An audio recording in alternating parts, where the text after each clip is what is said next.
हम प्रेम से नफरत को समाप्त कर सकते हैं, क्योंकि नफरत से क्रोध का जन्म होता है। क्रोध बुद्धि को खा जाता है, जिससे मनुष्य में समझ का विकास नहीं हो पाता। इसके विपरीत प्रेम से करुणा, और करुणा से दया उत्पन्न होती है, तथा मनुष्य में समझ का विकास होता है। लेकिन क्या आप में प्रेम से करुणा उत्पन्न होती है? आपने सुना होगा कि प्रेम अंधा होता है, लेकिन क्या वास्तव में प्रेम अंधा हो सकता है? प्रेम अंधा नहीं होता, आप ही अंधे हो जाते हैं, और दोष प्रेम को ही देते हैं, क्योंकि मनुष्य की ये आदत है कि वह हर स्थिति में अपने आप को ही सही साबित करने में लगा रहता है। लेकिन क्या आपने अपने जीवन में कभी प्रेम किया है? हाँ, आप करते हैं, अपने माता पिता से, भाई बहन से, दोस्तों से, या प्रेमिका से, या प्रेमी से, या अपने किसी शौक से। लेकिन यह सच नहीं है।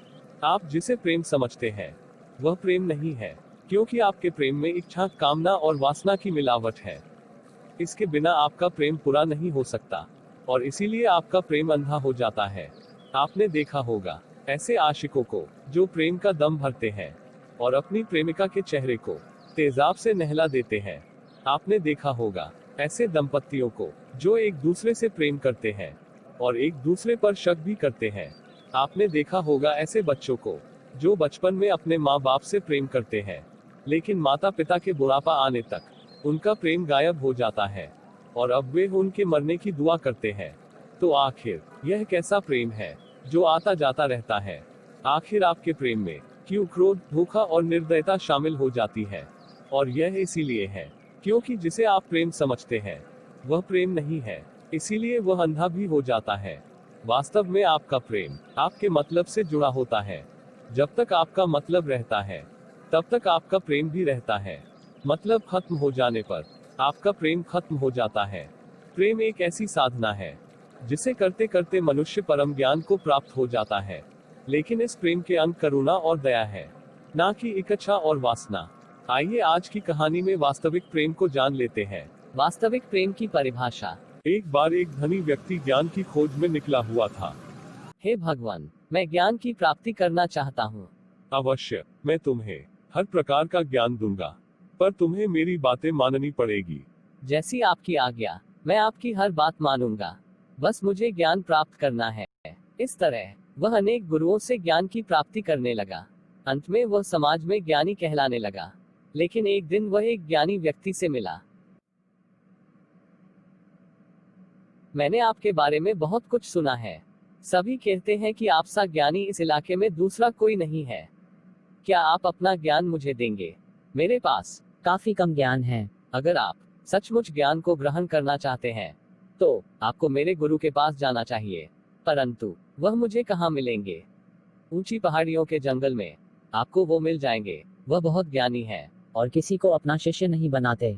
आपका बहुत बहुत धन्यवाद। लेकिन ध्यान रहे, वह किसी को अपना शिष्य नहीं बनाते। यह बताकर वह व्यक्ति वहां से चला गया। अवश्य ही वह कोई पाखंडी है जो छुप के रहता है। क्यों ना उस पाखंडी की पोल खोल दी जाए। वह उनके पास गया और उसने गुरु से कहा, प्रणाम गुरुदेव। मैंने कई गुरुओं से ज्ञान ग्रहण किया है। मुझे बहुत ज्ञान है। सभी मुझे श्रेष्ठ ज्ञानी मानते हैं। लेकिन मैंने सुना है कि आपके पास ऐसा ज्ञान है जो किसी के पास नहीं है। क्या आप मुझे वह ज्ञान दे सकते हैं? यह सब छोड़, पहले तू मुझे बता, क्या तूने किसी से कभी प्यार किया है? प्रेम व्यर्थ की बात है। मैं जानता हूँ कि प्रेम दुखदाई है। प्रेम से मोह पैदा होता है और मोह से दुख और पीड़ा मिलती है। इसीलिए मैं कभी प्रेम के चक्कर में पड़ा ही नहीं। मैंने सर्वत्र प्रेम पर विजय पाई है। कोई भी आज तक मुझे हिला नहीं पाया। मैं ज्ञान केवल एक प्रेमी को ही दे सकता हूँ, जिसने प्रेम को जाना हो, और तुमने तो प्रेम को जाना ही नहीं, तो मेरा ज्ञान तुम्हारे लिए नहीं है। यदि तुम्हें कभी किसी से प्रेम हो तो मेरे पास आना, मैं अपना ज्ञान तुम्हें अवश्य दूंगा। वह व्यक्ति वहां से चला गया। लेकिन अब तक उसने अपने चारों तरफ जो बांध बना रखा था, जिससे वह अपनी भावनाओं को बाहर नहीं आने देता था, उस पर चोट हो चुकी थी। रास्ते में उसे एक बहुत सुंदर कन्या मिली। वाह, कितनी सुंदर है यह। कई वर्षों का प्रेम जो उसने अपने अंदर दबा रखा था, वह एकाएक बाहर आ गया। कई दिनों तक वह उस युवती का पीछा करता रहा। वह लड़का रोज आपको ही देखता रहता है। नहीं, हो सकता है वह कुछ काम से खड़ा हो या किसी का इंतजार कर रहा हो, लेकिन यह हर रोज ही आपका पीछा करता है। छोड़ो, इसके बारे में क्या बात करना, हम चलते हैं। एक दिन मौका पाकर उसने उस युवती से अपने मन की बात कही। हाय, मेरा नाम अमन है। मैं तुमसे एक बात कहना चाहता था। ठीक है, कहो, क्या कहना है तुम्हें? मैं तुम्हें बहुत ज्यादा पसंद करता हूँ। मुझे लगता है कि मुझे तुमसे प्यार हो गया है। मैं तुम्हारे साथ अपनी पूरी जिंदगी गुजारना चाहता हूँ। क्या तुम मेरे साथ विवाह करोगी? नहीं, यह मुमकिन नहीं है। मैं किसी और से प्रेम करती हूँ। तुम शायद नहीं जानती हो, मैं एक धनी व्यक्ति हूँ और मैं ज्ञानी व्यक्ति भी हूँ। मैंने कई गुरुओं से ज्ञान प्राप्त किया है। समाज में मुझे सम्मान प्राप्त है। लेकिन मुझे आपके धन, प्रेम और सम्मान की आवश्यकता नहीं है। मैं आपसे प्रेम नहीं करती, इसलिए आप मेरा पीछा छोड़ दे। तुमने मेरे दिल को बहुत ठेस पहुंचाई है। तुम्हें ऐसा नहीं करना चाहिए था। मैं किसी और से प्रेम करती हूँ, इसलिए आप मुझे परेशान ना करें। अब मुझे जाना चाहिए। युवती के जाने के बाद वह युवक वहां बैठ जाता है और उसे पाने के बारे में सोचने लगता है। क्यों ना मैं इसके प्रेमी को ही मार दूं, तब तो यह मुझसे प्रेम करेगी ही। वह जेब में चाकू रखकर उसके प्रेमी के घर की ओर बढ़ा। रास्ते में उसे गुरुदेव मिले। अरे, यह तो मेरी ही ओर आ रहे हैं। क्या हुआ गुरुजी? कहाँ जा रहे हो? आप हट जाए गुरुदेव, मैं अपने प्रेम की रुकावट को खत्म करने जा रहा हूँ। नहीं, तुम हत्या करने जा रहे हो। तो मैं क्या करूँ? आप ही कुछ बताएं। आपने ही कहा था कि प्रेम करना, तब मेरे पास आना। अब मुझे प्रेम हो गया है, तो मुझे अपना प्रेम भी तो चाहिए। मैंने तो प्रेम की बात की थी, हत्या की नहीं। चलो, मेरे साथ चलो, हम बगीचे में चलते हैं। ये तो काफी सुंदर जगह है। यहाँ अनेक तरह के फूल हैं। मुझे यह फूल काफी पसंद है। क्या मैं इसे तोड़ लूं? अगर तुम्हें यह फूल इतना पसंद है, तो तुम इसे ले सकते हो। पर इसमें तो 2 ही फूल हैं। मैं इनमें से एक फूल तोड़ लेता हूँ। ठीक है, जैसी तुम्हारी इच्छा। क्या तुम्हें यह फूल पसंद है? क्या तुम्हें इससे प्रेम है? हाँ, यह फूल बड़ा ही सुंदर है। इसे देखते ही इससे प्रेम हो जाता है और इसकी खुशबू भी बहुत ही सुंदर है। ठीक है, संभालना, क्योंकि तुम्हें इस फूल से बड़ा ही प्रेम है। 3 दिन बाद इस फूल को लेकर मेरे पास आना। 3 दिन बाद वह व्यक्ति वापस उस जगह उपस्थित हुआ। गुरु ने पूछा, अब तुम्हारा फूल कैसा है? यह तो पूरी तरह से सूख गया है। ना तो अब ये सुंदर है, ना ही इसमें कोई खुशबू बची है। क्या तुम अब भी इसे इतना ही प्रेम करते हो, जितना कि तब करते थे, जब तुमने इसे तोड़ा था? नहीं गुरुदेव। चलो, अब उस दूसरे फूल के पास चलो। जो प्रेम तुम कर रहे हो, वह तुम्हारे पास है। देखो उसका क्या हाल हुआ है। और जिस प्रेम की बात मैं कर रहा हूँ, वह अभी भी उस पौधे पर लगा है। तुम चाहो तो उसे भी तोड़ सकते हो, वह तुम्हें मना नहीं करेगा। गुरुदेव, मुझे माफ कर दे, मैं प्रेम को समझा ही नहीं। आप सही कहते हैं, मुझे आज्ञा दे, मैं चलता हूँ। ठीक है। रात को उसके मन में ख्याल आया, एक बार तो उस युवती को देख लूं, फिर नहीं देखूंगा। यह सोचकर वह रात को उस युवती के घर निकल पड़ा। अरे यह क्या, कौन इतने दुखी मन से रो रहा है? चलकर देखना चाहिए। क्या हुआ? तुम इतनी जोर जोर से क्यों रो रही हो? मेरी माँ बीमार है। मेरे पास उनकी सेवा करने के लिए पैसे नहीं हैं। मेरी माँ सुबह से भूखी है। जहाँ मैं काम करती थी, वहाँ भी मुझे अभी तक मेरी तनख्वाह नहीं मिली है। और अब तो मेरा हाथ भी जल गया है। इसलिए मेरी माँ के लिए मैं खाना भी नहीं बना पा रही हूँ। इसीलिए अब मैं रो रही हूँ। मैं वैद्य को बुला लाता हूँ, तुम अपने घर पर ही रहो। वह डॉक्टर को लाया, साथ ही अपने साथ खाना भी लाया। उसे खाना दिया। तुम अब खाना खा लो, अपनी माँ को भी खाना खिला देना, और अब रोना मत। थैंक्स। सचमुच इस दुनिया में दुखी लोगों की कमी नहीं है। वह शोक था कि कैसे वह किसी के लिए रो रहा था।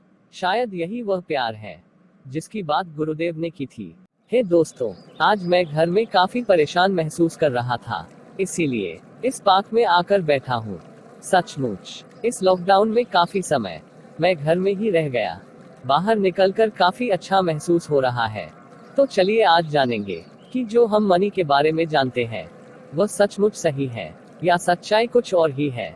लेकिन कुछ लोग आज भी बहुत गलतियां करते हैं, और ये मैनली ज्यादा पढ़े लिखे लोग हैं जो नौकरियां करते हैं। खैर, जाने दीजिए। तो अगर आप भी उनमें से एक है तो इस वीडियो को पूरा देखिए, शायद आपकी कुछ जानकारी बढ़ जाए। क्या आपको पता है कि महंगाई और इन्फ्लेशन बढ़ते जा रहे हैं?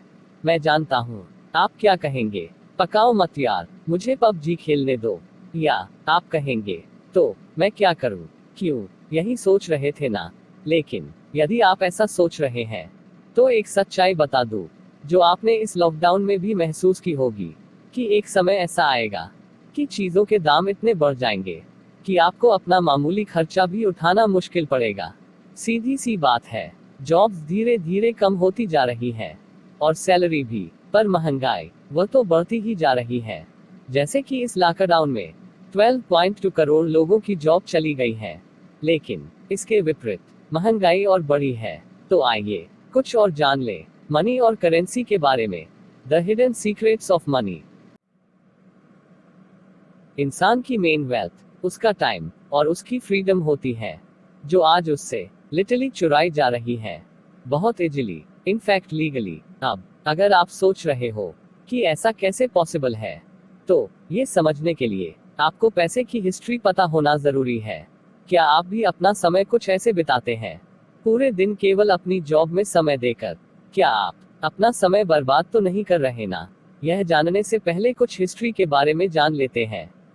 आपने बार्टर सिस्टम के बारे में पढ़ा होगा, जहां एक सामान खरीदने के लिए आपको दूसरा सामान देना पड़ता था। उदाहरण के लिए मैं आपको अपनी किताब दूंगा। अच्छा, मेरे पास आपके लिए पेन है। यह सिस्टम पहले ठीक था, पर इसमें काफी प्रॉब्लम हो जाती थी। फिर लोगों ने सोने और चांदी के सिक्के बनाकर उनसे बिजनेस करना शुरू कर दिया। अब क्योंकि ज्यादा सोना अपने पास रखना और उसे लेकर घूमना एक फिक्र करने वाली बात हो जाती थी, उसके वजन और चोरी के डर से। इसीलिए कुछ सोनार और दूसरे लोगों ने इसमें एक बिजनेस अपॉर्चुनिटी देखकर एक सॉल्यूशन निकाला। उन्होंने लोगों से कहा, सुनो, तुम अपना सोना हमारे पास रखवा दो, हम इसे गार्ड करके बिल्कुल सेफ रखेंगे अपने पास, और उसके बदले आप हमें बस एक छोटी सी फीस दे देना। यह तो बहुत अच्छा आइडिया है। इस तरह से लोग अपना सोना सोनार के पास रखवाते और बदले में सोनार उन्हें एक IOU दे देता था। ये IOU क्या है? यह IOU कुछ और नहीं, बस एक कागज था जिसमें लिखा होता था कि मेरे पास आपका इतना सोना रखा हुआ है। सिंपल वर्ड्स में आप इसे सोने की रसीद भी कह सकते हो। इसे दिखाकर वह अपना सोना कभी भी लेकर जा सकते थे। कुछ समय यह सिस्टम ऐसे ही चलता रहा, लेकिन अब एक अजीब बात सामने आई। सोनार के पास कोई भी सोना लेने वापस नहीं आ रहा था। अब सबने उस रसीद से ही बिजनेस करना शुरू कर दिया था, क्योंकि सबको यकीन हो गया था कि रसीद है तो सोना भी होगा ही। लेकिन ये चीज समझने के बाद सोनार लोगों को लालच आ गया और उन्होंने गलत काम करना शुरू कर दिया। मतलब क्या गलत काम किया सोनारों ने? क्योंकि अब ये रसीद एक करेंसी थी, इसीलिए उन्होंने कई सारी रसीदें बनाकर रख ली।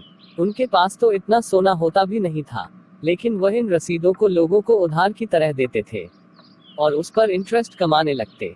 इसी तरह उन्होंने अपने मन के हिसाब से बहुत सारी रसीदें छापन और दूसरों की मेहनत, टाइम और फ्रीडम छीन कर उससे खूब सारे पैसे कमाए। ऐसे शुरू हुई दुनिया की सबसे बड़ी चोरी। वह सोना संभल कर रखने वाली दुकान दुनिया की पहली बैंक थी, और वो रसीद दुनिया की पहली करेंसी। आज हम सब ग्लोबली इतने बड़े फाइनेंशियल क्राइसिस में जी रहे हैं। इसकी मुख्य वजह है कि हमें करेंसी और मनी के बीच का डिफरेंस नहीं पता। लेकिन करेंसी और मनी दोनों तो एक ही चीज है। नहीं, ऐसा नहीं है। करेंसी एक मीडियम ऑफ एक्सचेंज है, जिसे आप कहीं भी लेकर घूम सकते हो, जो कभी भी खराब नहीं होता, जिसके टुकड़े किए जा सकते हैं। और इसकी कीमत हर जगह बराबर है। जैसे कि 100 का नोट, 100 का नोट किसी के भी पास रहे, उसकी कीमत सेम रहती है। लेकिन यह सभी गुण तो मनी में भी है, तो वह अलग कैसे हुई? दोनों देखने में सेम लगते हैं, पर वास्तविकता में बहुत अलग हैं। जैसे कि फिएट करेंसी, जिसे कि गवर्नमेंट छापती है, और यह गवर्नमेंट और बैंक चाहे तो मिलकर जितनी करेंसी चाहे उतना छाप सकते हैं। तो इनकी वैल्यू आज तो है, पर कुछ दिन बाद नहीं होगी, जैसा कि हजारों सालों से चलता आ रहा है। लेकिन सोना और चांदी, इसने अपनी वैल्यू 5000 सालों से बनाए रखी है, और यही दोनों असली मनी है। सोना और चांदी कोई अपनी मर्जी से नहीं छाप सकता। अब बात करते हैं इन्फ्लेशन की, जो इसी से जुड़ा हुआ है। लेकिन इन दोनों का क्या तालमेल है?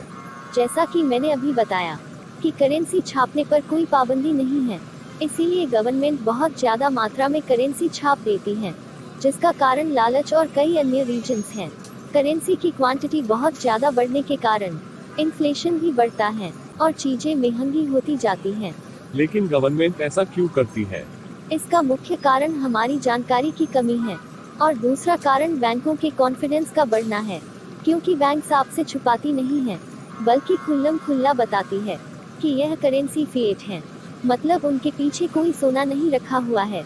पर फिर भी हम इस बात को समझ नहीं पाते और करेंसी को अपनी जान से ज्यादा वैल्यू देने लगते हैं, जबकि वास्तविकता में उसकी वैल्यू कम होती जा रही है, और ये कम होती ही रहेगी इन्फ्लेशन की वजह से। तो हमें क्या करना चाहिए?